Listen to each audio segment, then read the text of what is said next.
do you know that dinner is on the table? You can smell food, see it on the table, hear someone tell you that it's time for dinner. Sharks and their relatives use the same senses to know that their dinner is on the table, but their dinner moves. Odor and sound can only provide general information about where a prey is as the shark moves through the water searching for their source. And vision is not helpful in dark, turbid water or when food is concealed.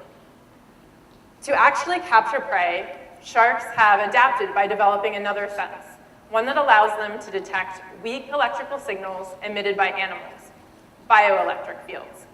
In this image, you can see small pores concentrated around the head and mouth of this juvenile lemon shark. These are electroreceptors. They transmit electrical signals from seawater to the shark's brain. Sharks can actually detect tiny voltage fluctuations.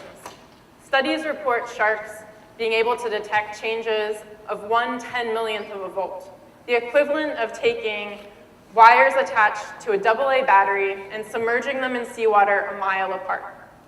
But bioelectric fields are not the only electric fields present in seawater. There are also electric fields that are created by things like power cables.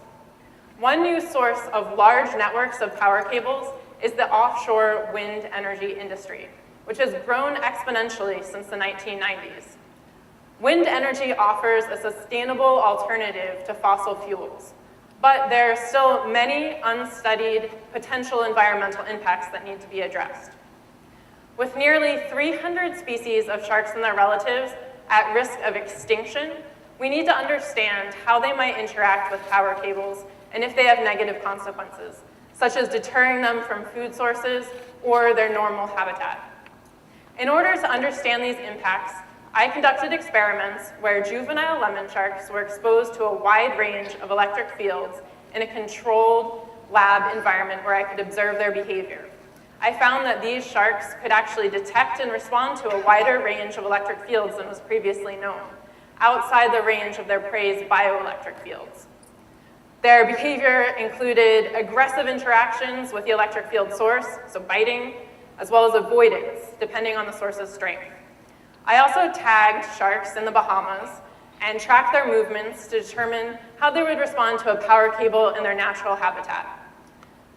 These experiments can help us determine whether the small changes of behavior I observed in the lab might lead to larger changes in habitat and energy use that could be detrimental to individual sharks and shark populations.